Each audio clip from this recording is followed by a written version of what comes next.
Act 1, The Gospel according to the title. All great works of literature begin with a question.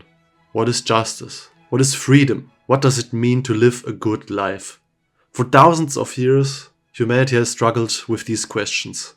But today, we will examine 異世界でチート能力を手にした俺は現実世界をも無双するレベルアップは人生を変えた。 Or I got a cheat skill in another world and became unrivaled in the real world too. Yes, this is the title, and no, I will not abbreviate it, because I believe that if the author had the courage to write an entire synopsis before episode 1 even begins, then I should have the courage to read it every single time. So let's examine it, as anime fans and as scholars. Let's start with the title, Isekai, the other world. Since the earliest civilizations, mankind has dreamed of another place, the Garden of Eden, Heaven, the New World, Wonderland, Narnia. Every culture invents an elsewhere, a place where the burdens of ordinary existence dissolve and a different order becomes possible. The Isekai is merely the latest expression of humanity's oldest fantasy. What if I could start over? So far, nothing unusual. Then comes cheat skill. Not talent, not perseverance, not enlightenment, not discipline. Cheating. For centuries, philosophers argued that excellence emerges through struggle. Aristotle believed virtue was a habit. Nietzsche demanded self-overcoming. Confucius emphasized lifelong cultivation. But I got a cheat skill in another world and became unrivaled in the real world too. Proposes an alternative framework. Have you just considered being born lucky? Then we arrive at perhaps the most revealing phrase. Became unrivaled in the real world too. Now that's interesting. Most fantasy stories preserve a boundary. There is reality and there is fantasy. Reality is difficult, fantasy is comforting. One is escaped from, the other is escaped into. This series rejects that distinction completely. Fantasy refuses to remain contained. Power obtained elsewhere begins to rewrite reality itself.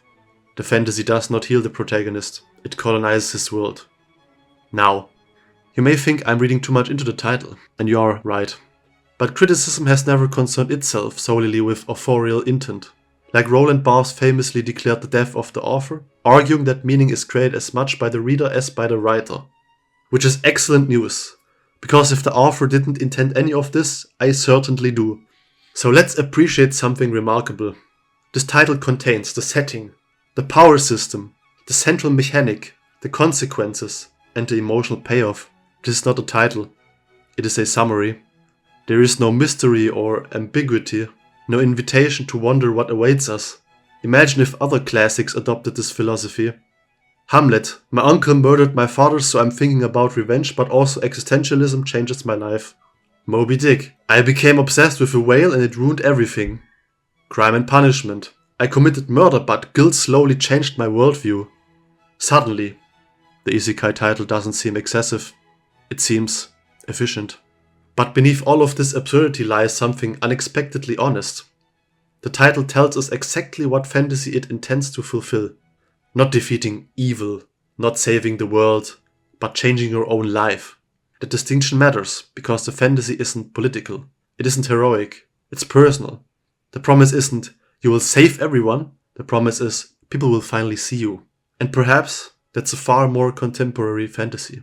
Over the next 12 episodes, our protagonist will become stronger, smarter, more attractive, more charismatic, successful, admired, desired, respected, everything. The universe itself will begin to orbit around him. He will become the Earth in the geocentric worldview. And my task is to determine whether this is an intricate commentary on modern identity or the most expensive self-insert fanfiction ever animated. I generally don't know which answer scares me more. Act 2. The myth of the ugly hero. Before we analyze the philosophy, we need to understand the crime scene. Our protagonist is Yuya Tenjo. And at the beginning of the story, life has not exactly been generous. Yuya is overweight, he's bullied, he's constantly mocked by his classmates, and even worse, he has reached a point where society has already decided what kind of person he is. Not based on his actions, not based on his personality, but based on how he looks.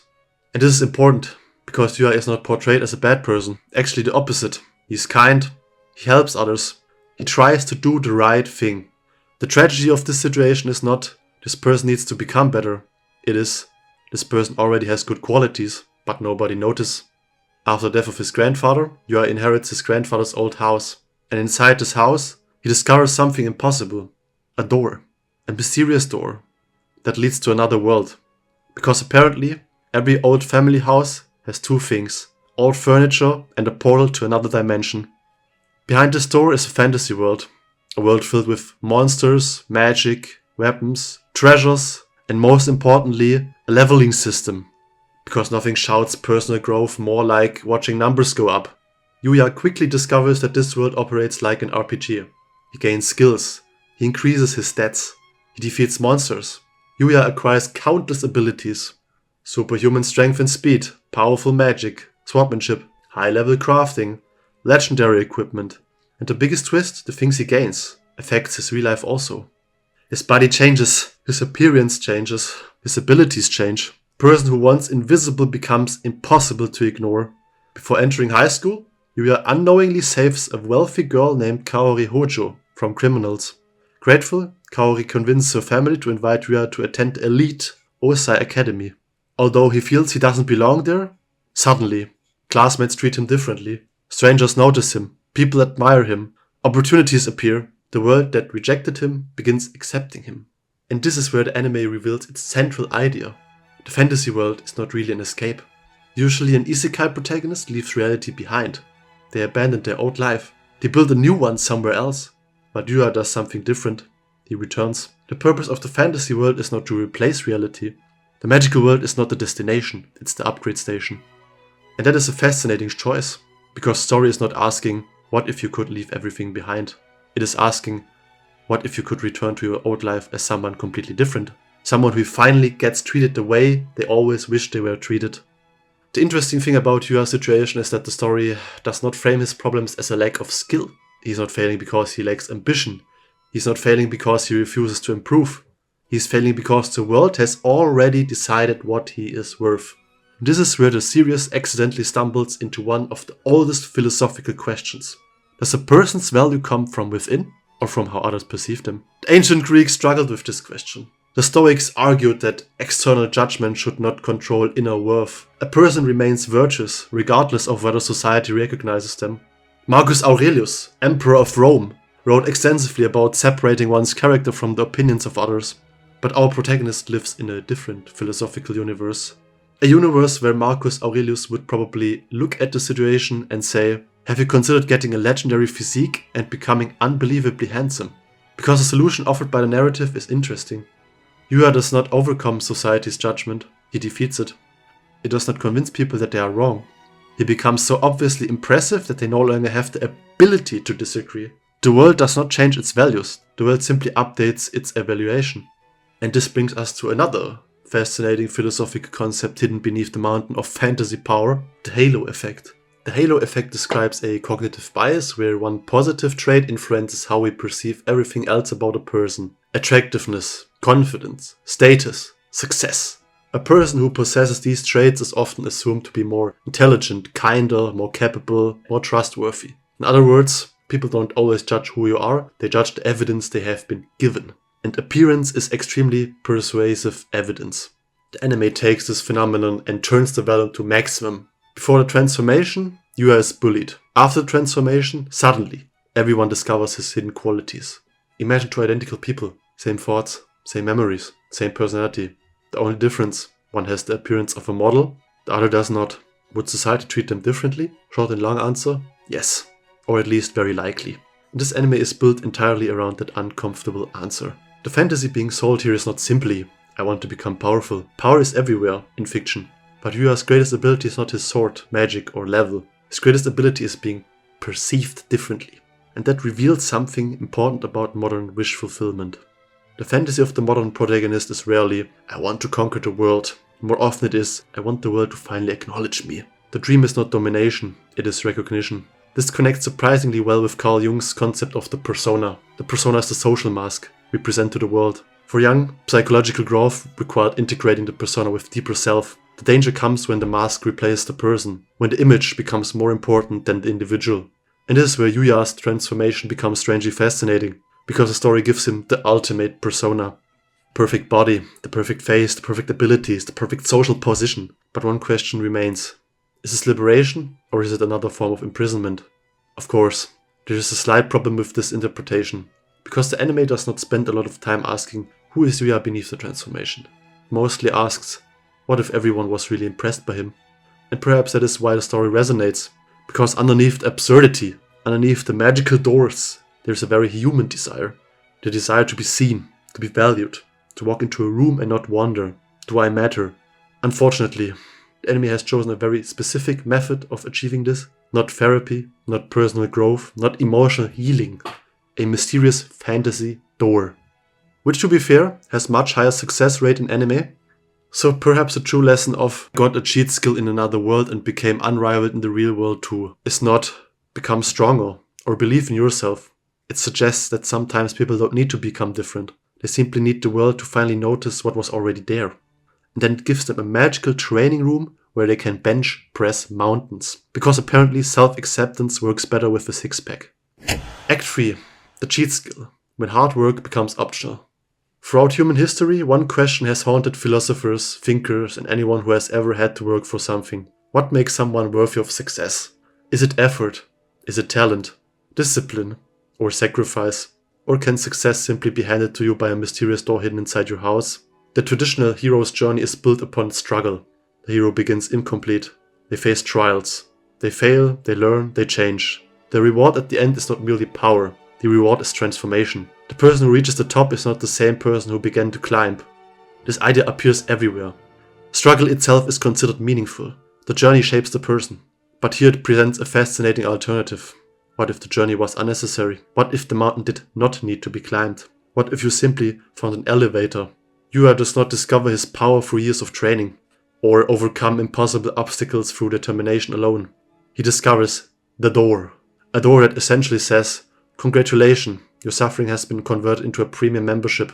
And this is where the concept of the cheat skill becomes much more interesting than it first appears, because the word cheat itself is important. It's a cheat. A violation of the normal rules. A shortcut. This is a deeply modern fantasy, because many people today feel trapped in systems that appear impossible to overcome. Education systems, economic systems, social hierarchies. The world often feels like an enormous RPG where everyone has invisible stats. And the frustrating part? Nobody shows you the menu. Nobody tells you your starting stats. You simply enter the game and discover that someone else started with legendary equipment. Yuya's cheat skill solves this problem by giving him something every player dreams of. Access. The ability to skip the early game. No grinding, frustration, repetitive quests. Just immediate progress. And this is where we enter the territory of Nietzsche. Nietzsche believed that humanity should strive towards self-overcoming. The individual should overcome limitations, confront suffering, and create their own values. The Übermensch was not someone who was simply powerful. The Übermensch was someone who transformed themselves, someone who became the creator of their own existence. Yuya, however, takes a different approach. Rather than overcoming the human condition, he just receives a patch update. Yuya Exe has been upgraded. The cheat skill is essentially a physical manifestation of insecurity. It is the magical solution to the sentence, if only I were different. If only I looked better, I was stronger. If only I had a chance. The cheat skill answers, what if you did? But there is another fascinating detail. The anime does not simply give Yuya power. It gives him power and then sends him back to reality. The fantasy world is simply the training room. The ultimate revenge is not violence. It is being successful enough that everyone who doubted you has to watch. Psychologists might call this a desire for validation. Philosophers might call it the struggle for recognition. The anime calls it a level up. And perhaps that is the funniest thing about the entire premise. Humanity spent thousands of years developing complex theories about identity, achievement, and purpose. Then this anime came along and asked, what if the answer was just more stats? But before we dismiss this completely, we should ask a more uncomfortable question. Why do millions of people enjoy stories where someone ordinary becomes extraordinary overnight? Why do we dream about shortcuts? Because maybe the cheat skill is not really about power. Maybe it is about something much simpler. The desire to believe that somewhere, hidden behind an ordinary wall, there is a door. A door that leads to the version of ourselves we always wanted to become. Unfortunately, in real life, the door is usually not a magical entrance to another dimension. It is usually studying, exercising, practicing, failing and trying again, which is significantly less exciting. But the journey is the goal. But maybe that is why we like these stories. Because for a few hours, We can imagine a door exists and maybe, just maybe, we can imagine opening it. Act 4. The world that became a mirror, escaping reality by rewriting it. There is a strange contradiction at the heart of every escapist fantasy. We call it an escape, but what we are usually searching for is not another world. We are searching for a better version of this one. A world where our suffering makes sense. And perhaps no modern genre understands this contradiction better than Isekai. Psychological growth requires accepting yourself. The good, the bad, the imperfect. But your story offers another solution. Remove everything embarrassing, upgrade everything imperfect, delete the old character file, now with improved social capability. And this reveals something surprisingly uncomfortable about the fantasy. It is not simply saying you are perfect as you are. It is saying you are perfect, but unfortunately nobody could tell because your sets were too low. The anime takes this idea and turns it into the ultimate fantasy. Imagine a world where people could finally see the person you believe you are. Of course, the anime achieves this philosophical breakthrough through magical doors, stat screens, impossible combat abilities, and a protagonist whose main enemy appears to be the concept of being average. But maybe that absurdity is exactly why it works. Because underneath every ridiculous power fantasy is a very serious human emotion. The fear that we are more capable than the world allows us to prove. Once Yuya becomes extraordinary, the universe begins rewarding him in increasingly specific ways. First comes Kaori, he's saved from criminals. Then Yuya rescues Princess Lexia from monsters, which is the princess in the fantasy world. Lexia falls in love with him and asks him to marry her almost as soon as they met. Yuya refuses because they barely know each other. But Lexia refuses to give up and continues to pursue him. Then we have Miu. Yuya meets famous model Miu, who is impressed by both his kindness and his looks. After Yuya protects her from an arrogant celebrity model, she develops feelings for him as well, which begins another romantic subplot, adding to the growing group of girls interested in him. Later Yuya encounters Luna, a former assassin. Instead of killing her after defeating her, he shows kindness and mercy. How kind. His compassion changes her heart, and she abandons her old life, eventually becoming one of his allies. Are you noticing the pattern? These women are not simply different characters. They represent different social fantasies. Royalty admires him. Celebrity admires him. Even his enemy admires him. Reality itself begins producing new people whose primary narrative function is to confirm his exceptional status. It is simultaneously one of the most exaggerated fantasies imaginable and one of the most relatable. Act 5. The Final Judgement. After examining all the evidence, after analyzing the philosophical implications of magical doors, impossible statistics, and a protagonist whose greatest enemy was apparently having too many girlfriends, we have arrived at the final question. The question that has haunted critics, philosophers, and anyone who has ever opened a streaming service. Is this anime actually saying something meaningful? Because there's a dangerous trap when analyzing any piece of media, especially something considered bad. The trap is assuming that if a work is simple, it cannot be meaningful. But history has repeatedly shown us that meaning is not always created through complexity. Sometimes the creator plants a seed, and the audience grows an entire forest around it. A story does not need to be perfect to be interesting. A painting does not need to be flawless to make you feel something. A song does not need complicated lyrics to become important. And an anime does not need a 10-page philosophical manifesto hidden in every episode. And that is probably the strangest achievement of I got a cheat skill in another world and became unrivaled in the real world too. It's not a masterpiece. It's not a secret philosophical revolution. It is not the missing chapter of Nietzsche's unfinished works. But it is a remarkably honest expression of a very human desire. Every person has moments where they imagine another version of themselves. The Isekai genre is essentially a machine designed to answer one question. What if I could start again? And Yuya's answer is probably the most extreme version possible. Not only can he start again, he can start again with perfect abilities and enough charisma to make the entire universe his personal support group. But there's an interesting contradiction, because the story tells us that becoming extraordinary solves everything. Yet the emotional reason we want to become extraordinary is often because we believe we are missing something. We think, once I become successful, then I will be happy. Once people respect me, then I will feel valuable. Once I become someone else, then I can finally accept myself. Perhaps the uncomfortable lesson hidden beneath all wish fulfillment is this: no transformation is powerful enough to completely erase insecurity.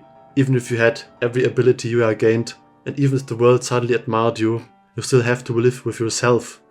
Now, after spending the entire video comparing this anime to centuries of philosophical thoughts, we should probably answer the obvious question. Was any of this intentional? Probably not. There's a very real chance that the author did not sit down and think, I will create a complex exploration of social perception, identity construction, and the relationship between appearance and worth. There is a much greater chance The thought process was something like, what if the bullied guy became incredibly cool and all chicks like him? It's okay. Because art has always been stranger than the intentions behind it. Sometimes creators build monuments. Sometimes they build playgrounds. Sometimes they accidentally build a playground on top of a philosophical monument. And that is where this anime finds its strange charm. The wish fulfillment is completely shameless, but it understands something fundamental. Everyone has imagined a world where their hidden potential is visible. Maybe that is why Isekai remains so popular, because underneath all the magic systems and power levels, it is not really about another world. It is about this one, the one we are already living in. So is I got a cheat skill in another world and became unrivaled in the real world too secretly genius? No. Is it meaningless? No. It is something much more interesting. A story created to fulfill a fantasy that accidentally reveals why we have fantasies in the first place. Yua has become respected at school, loved by several girls, a national level celebrity, a legendary adventurer in another world, and one of the strongest beings in both worlds. Thank you for watching this video and attending this completely serious academic investigation into the philosophical implications of a teenager finding a magic door. This time I tried to make a more comedic type video and I'm always open to feedback. I hope you enjoyed the video and see you and have a great day.